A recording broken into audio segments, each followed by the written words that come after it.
Unit number 4, we have Damnation. Now, Damnation, as I mentioned at the beginning of this video, Damnation was the counterpoint or counterpart to Deliverance. This album is pretty much all acoustic, or at least, if not literally acoustic, more of an acoustic vibe. Very sad, very dark, very depressed group of songs. Hope Leaves being probably my favorite, and of course Window Pane starting off the album is also absolutely amazing. I love Window Pane. They use an E minor add 11 or an E minor add 9 chord in the beginning of that, and I just love the way that sounds. Actually, OPETH does that quite often. So Damnation is great. It's a nice break from the usual death metal vibe.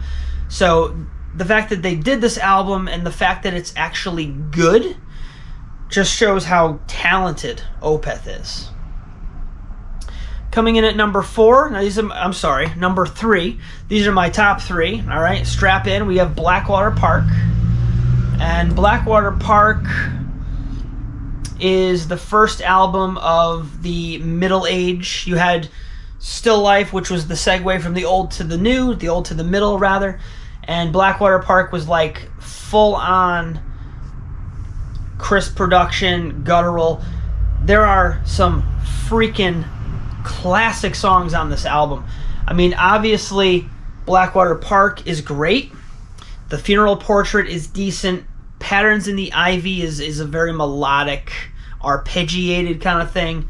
Dirge for November and Leper Affinity are all fine and dandy. But the songs that absolutely kill on this album are Harvest, which is a pseudo-acoustic, pseudo-folk kind of thing, but then Bleak and The Drapery Falls. The Drapery Falls contains one of Mikkel's most iconic vocal lines, very melodic, and Bleak is just killer. In fact, Bleak was one of the first songs I ever heard by OPETH, and I heard it live on one of their live offerings, and to this day, it's just one of my favorite songs. It's just amazing. So, at number 3, Blackwater Park.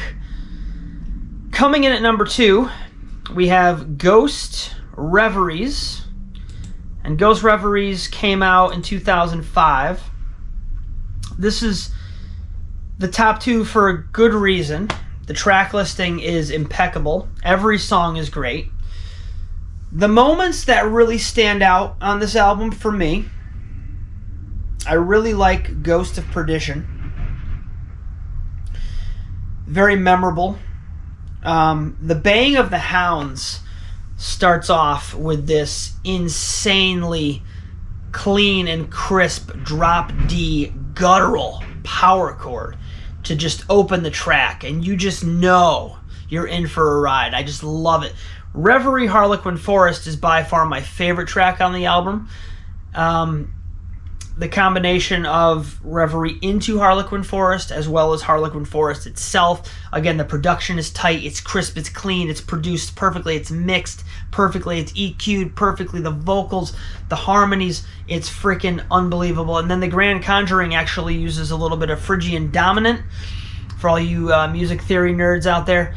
So this and Watershed was tough. I had to put this at number 2 because number 1 is Watershed, and Watershed, when I think about what album I couldn't live without from OPETH, it's absolutely Watershed without question. 2008, this was their, as far as I'm concerned, this is their best album, and ironically enough, this is the last album of their golden era or their middle age era. From here on out, post Watershed, that's where they get into all that progressive, jazzy, folky stuff. So I don't think there's a bad... I mean, just looking at this album, I know what I'm going to be listening to later.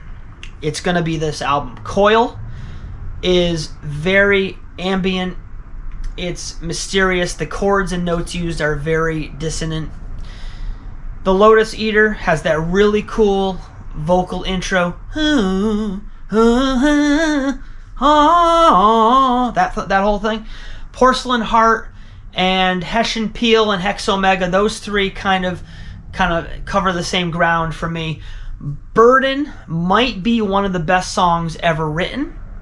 Not only is it like theoretically interesting to study, but just the way they produced it and they sang, and the end has that little breakdown where Michael laughs and it repeats over and over and over on like a delay. Heir Apparent is very heavy and guttural. I mean, there's no downsides to this album. So there you have it, guys. I don't know if this is what you were expecting. I don't know if you agree or disagree, but this is my take on the band Opeth and their albums. I'd like to thank you all for watching. If you're still here, please leave a comment saying you're still here, because that is fucking phenomenal. And I will see you next time. Peace.